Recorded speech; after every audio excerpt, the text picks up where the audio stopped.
ನಮಸ್ಕಾರ ವೀಕ್ಷಕರೇ. ಒಂದು ಕಾಲದಲ್ಲಿ ಭಾರತದ ಪರಿಸ್ಥಿತಿ ಆಂಟಿ ಹಿಂದೂ ಅನ್ನೋ ಹಾಗಿತ್ತು.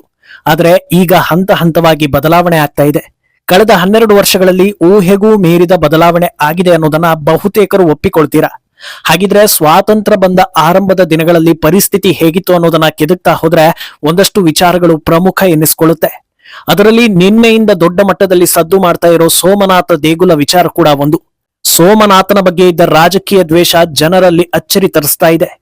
ದೇಗುಲದ ವಿರುದ್ಧ ನೆಹರು 17 ಪತ್ರಗಳನ್ನ ಬರೆದಿದ್ರು ಅನ್ನೋ ವಿಚಾರ ರಿವೀಲ್ ಆಗಿದ್ದು, ಅದರಲ್ಲಿ ಅವರು ಉಲ್ಲೇಖಿಸಿದ್ದ ಅಂಶಗಳು ಈಗ ಚರ್ಚೆಗೆ ದಾರಿ ಮಾಡಿಕೊಡ್ತಾ ಇದೆ.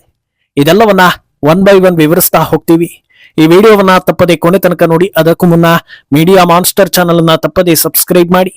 ಎಸ್, ಭಾರತದಲ್ಲಿ ಹಿಂದೂ ಸಂಸ್ಕೃತಿ ಹಾಗೂ ದೇಶದ ಪರಂಪರೆಯನ್ನ ಹತ್ತಿಕ್ಕೋ ಕೆಲಸ ನಡೆದಿತ್ತಂತೆ ಅನ್ನೋ ಮಾತನ್ನ ಈಗ ಕೇಳಿದ್ರೆ ಆಶ್ಚರ್ಯ ಪಡುವವರ ಸಂಖ್ಯೆ ಸ್ವಲ್ಪ ತಗ್ಗಿದೆ ಅಂತ ಹೇಳ್ಬೋದು.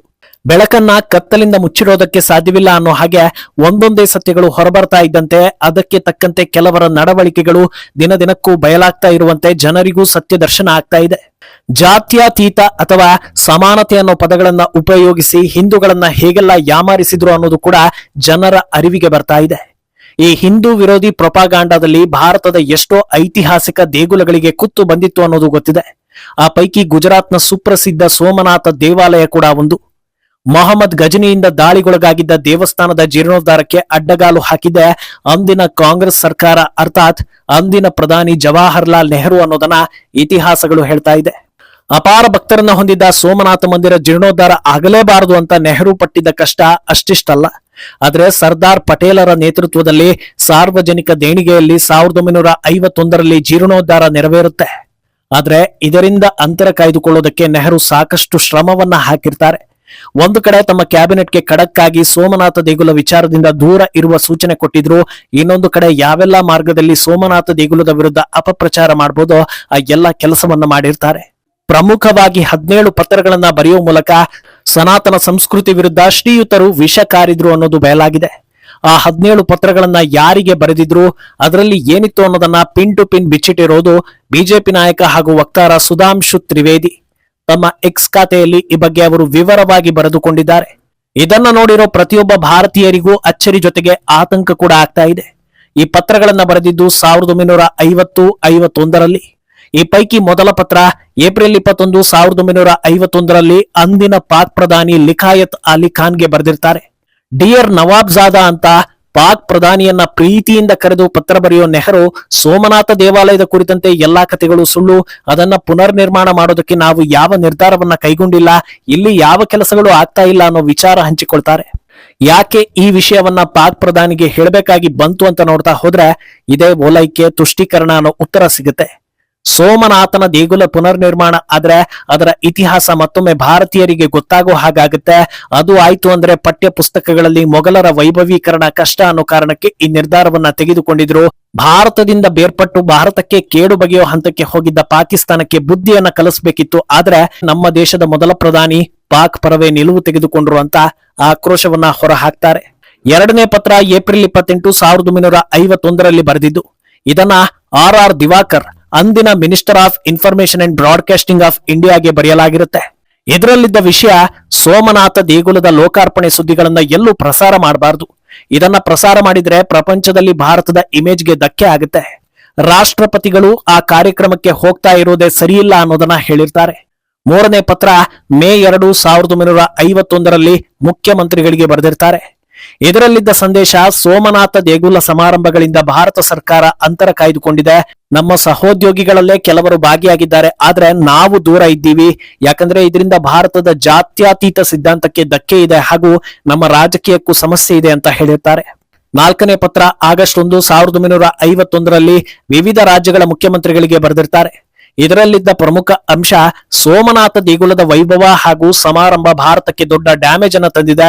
ಪ್ರಪಂಚದಾದ್ಯಂತ ಭಾರತದ ಮೇಲೆ ಕೆಟ್ಟ ಅಭಿಪ್ರಾಯ ಸೃಷ್ಟಿಯಾಗಿದೆ.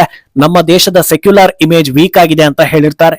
ಐದನೇ ಪತ್ರ ಜುಲೈ 20, 1950ರಲ್ಲಿ. ಇದನ್ನ KM ಮುನ್ಷಿ, ಅಂದಿನ union minister of food and ಅಗ್ರಿಕಲ್ಚರ್ಗೆ ಬರೆದಿರ್ತಾರೆ. ಇದರಲ್ಲಿದ್ದ ಪ್ರಮುಖ ಅಂಶ, ಯಾವ ಕಾರಣಕ್ಕೆ ಸೋಮನಾಥ ದೇವಾಲಯವನ್ನ ಮರು ನಿರ್ಮಾಣ ಮಾಡ್ತಾ ಇದ್ದಾರೆ, ಆಲ್ರೆಡಿ ದೇಶದ ಪರಿಸ್ಥಿತಿ ಸರಿಯಿಲ್ಲ, ಆರ್ಥಿಕತೆ ಹಾಳಾಗಿದೆ, ಜನರಿಗೆ ಸರಿಯಾದ ಸೌಲಭ್ಯ ಇಲ್ಲ, ದೇಗುಲ ನಿರ್ಮಾಣ ಸರಿ ಇಲ್ಲ ಅನ್ನೋದನ್ನ ಹೇಳಿರ್ತಾರೆ. 6ನೇ ಪತ್ರ ಜೂನ್ 13, 1951ರಲ್ಲಿ ಉಪರಾಷ್ಟ್ರಪತಿ ಡಾಕ್ಟರ್ ಎಸ್ ರಾಧಾಕೃಷ್ಣನ್ ಅವರಿಗೆ ಬರೆದಿರ್ತಾರೆ. ಇದರಲ್ಲಿ ಶ್ರೀಯುತ ನೆಹರು ಸೋಮನಾಥ ದೇಗುಲ ಸಮಾರಂಭ ಒಂದು ಅನಗತ್ಯ ಗದ್ದಲ, ನಮ್ಮ ಕ್ಯಾಬಿನೆಟ್ ಸಚಿವರಿಗೂ ಹೋಗದಂತೆ ಸೂಚಿಸಿದ್ದೇನೆ ಅನ್ನೋದನ್ನ ಹೇಳಿರ್ತಾರೆ. 7ನೇ ಪತ್ರ ಏಪ್ರಿಲ್ 17, 1951ರಲ್ಲಿ ಇದನ್ನ KM ಪಣಿಕ್ಕರ್, ಅಂದಿನ ಇಂಡಿಯನ್ ಅಂಬಾಸಿಡರ್ ಟು ಚೀನಾಗೆ ಬರೆದಿರ್ತಾರೆ. ಇದರಲ್ಲಿದ್ದ ಪ್ರಮುಖ ವಿಚಾರ, ಭಾರತದ ರಾಷ್ಟ್ರಪತಿಗಳು ಸೋಮನಾಥ ದೇವಾಲಯಕ್ಕೆ ಹೋಗದಂತೆ ತಡೆಯೋದಕ್ಕೆ ಸಾಕಷ್ಟು ಪ್ರಯತ್ನಗಳನ್ನ ಪಟ್ಟಿದ್ದೇವೆ ಅಂತ ತಿಳಿಸಿರ್ತಾರೆ. 8ನೇ ಪತ್ರ ಏಪ್ರಿಲ್ 21, 1951ರಲ್ಲಿ ಇದನ್ನ UN ದೇಬಾರ್, ಅಂದಿನ ಸೌರಾಷ್ಟ್ರದ ಮುಖ್ಯಮಂತ್ರಿಗಳಿಗೆ ಬರೆದಿರ್ತಾರೆ. ಇದರಲ್ಲಿ ದೇವಸ್ಥಾನ ನಿರ್ಮಾಣಕ್ಕೆ ಸಾರ್ವಜನಿಕ ಹಣವನ್ನ ಬಳಸೋ ಹಾಗಿಲ್ಲ, ದೇವಸ್ಥಾನಕ್ಕೂ ಸರ್ಕಾರಕ್ಕೂ ಸಂಬಂಧ ಇಲ್ಲ ಅನ್ನೋದನ್ನ ಹೈಲೈಟ್ ಮಾಡಿರ್ತಾರೆ. 9ನೇ ಪತ್ರ ಏಪ್ರಿಲ್ 22, 1951ರಲ್ಲಿ ನವನಗರ್ನ ಜಾಮ್ ಸಾಹಿಬ್ ದಿಗ್ವಿಜಯ್ ಸಿಂಗ್ಗೆ ಬರೆದಿರ್ತಾರೆ.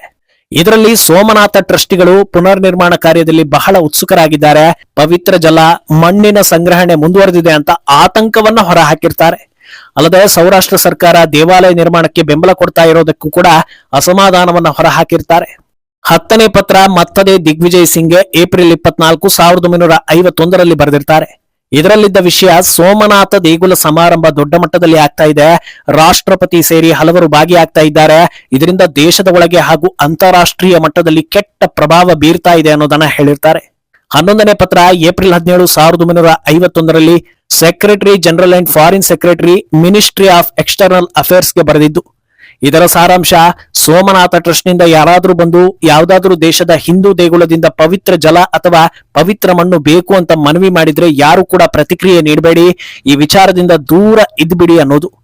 12ನೇ ಪತ್ರ ಮೇ 9, 1951ರಲ್ಲಿ ಅಂದ್ರೆ ಸೋಮನಾಥ ದೇಗುಲ ಉದ್ಘಾಟನೆಗೂ 2 ದಿನ ಮುನ್ನ S Dutt, secretary, ministry of external affairs ಅವರಿಗೆ ಬರೆಯಲಾಗಿರುತ್ತೆ. ಇದರಲ್ಲಿ ಸೋಮನಾಥ ದೇವಾಲಯ ಉದ್ಘಾಟನೆ ಅತ್ಯಂತ ದುರದೃಷ್ಟಕರ ವಿಚಾರ, ಇದರಲ್ಲಿ ಭಾರತ ಸರ್ಕಾರದ ಪಾತ್ರ ಇದೆ ಅನ್ನೋದು ಎಲ್ಲೂ ಬಿಂಬಿತವಾಗಬಾರದು ಅಂತ ಹೇಳಿರ್ತಾರೆ. 13ನೇ ಪತ್ರ ಮಾರ್ಚ್ 19, 1951ರಲ್ಲಿ high commissioner of India to ಪಾಕಿಸ್ತಾನ್ಗೆ ಬರೆದಿರ್ತಾರೆ. ಇದರಲ್ಲಿ ಸೋಮನಾಥ ದೇಗುಲ ಕಾರ್ಯಕ್ರಮಕ್ಕೆ ಪವಿತ್ರ ಸಿಂಧೂ ನದಿ ನೀರನ್ನ ಬಳಸೋದಕ್ಕೆ ನಾವು ಅನುಮತಿ ಕೊಟ್ಟಿಲ್ಲ ಅನ್ನೋದನ್ನ ತಿಳಿಸಿರ್ತಾರೆ. 14ನೇ ಪತ್ರ ಮಾರ್ಚ್ 2, 1951ರಲ್ಲಿ ರಾಷ್ಟ್ರಪತಿ ರಾಜೇಂದ್ರ ಪ್ರಸಾದ್ ಅವರಿಗೆ ಬರೆದಿರ್ತಾರೆ. ಅದರಲ್ಲಿ ನೀವು ಸೋಮನಾಥ ದೇಗುಲದ ಬಗ್ಗೆ ಆಸಕ್ತಿ ತೋರಿಸ್ತಾ ಇರೋದು, ಅದರ ಇನಾಗ್ರೇಷನ್ಗೆ ಹೋಗ್ತಾ ಇರೋದು ನಮಗೆ ಸ್ವಲ್ಪವೂ ಇಷ್ಟವಿಲ್ಲ, ನೀವು ಅದರಿಂದ ದೂರ ಇರಬೇಕಿತ್ತು ಅಂತ ಹೇಳ್ತಾರೆ. 15ನೇ ಪತ್ರ ಮಾರ್ಚ್ 11, 1951ರಲ್ಲಿ ಅಂದಿನ ಕೇಂದ್ರ ಸಚಿವ ಸಿ ರಾಜಗೋಪಾಲಾಚಾರಿ ಅವರಿಗೆ ಬರೆದಿದ್ದು. ಇದರಲ್ಲಿ ರಾಷ್ಟ್ರಪತಿಗಳು ಸೋಮನಾಥ ದೇಗುಲಕ್ಕೆ ಹೋಗ್ತಾ ಇರೋದಕ್ಕೆ ಆಕ್ಷೇಪವನ್ನ ಹೊರಹಾಕಿರ್ತಾರೆ. 16ನೇ ಪತ್ರವನ್ನ ಏಪ್ರಿಲ್ 17, 1951ರಲ್ಲಿ ಮತ್ತೆ ಗೃಹ ಸಚಿವರಿಗೆ ಬರೆದಿರ್ತಾರೆ. ಅದರಲ್ಲಿ ಸೋಮನಾಥ ದೇಗುಲದಿಂದ ಬಹಳ ಸಮಸ್ಯೆ ಆಗ್ತಾ ಇದೆ ಅನ್ನೋದನ್ನ ಹೇಳ್ಕೊಂಡಿರ್ತಾರೆ. ಇನ್ನು 17ನೇ ಪತ್ರವನ್ನ ಏಪ್ರಿಲ್ 24, 1951ರಲ್ಲಿ ಕಾಂಗ್ರೆಸ್ ನಾಯಕಿ ಮೃದುಲಾ ಸಾರಾಭಾಯಿಗೆ ಬರೆದಿರ್ತಾರೆ. ಇದರಲ್ಲಿ ಸೋಮನಾಥ ದೇಗುಲ ವಿಚಾರ ನನಗೆ ಬಹಳ ಸಮಸ್ಯೆಯನ್ನ ತಂದೊಡ್ಡಿದೆ ಅನ್ನೋದನ್ನ ಹೇಳ್ಕೊಂಡಿರ್ತಾರೆ. ಇದು ಭಾರತೀಯ ಸಂಸ್ಕೃತಿಯನ್ನ ಬಿಂಬಿಸ್ತಾ ಇರೋ ಸೋಮನಾಥ ದೇವಾಲಯ ಹಾಗೂ ಹಿಂದೂಗಳಿಗೆ ಶ್ರೀಯುತ ನೆಹರು ಕೊಟ್ಟ ಕೊಡುಗೆ ಅಂತ ಇತಿಹಾಸ ಹೇಳ್ತಾ ಇದೆ.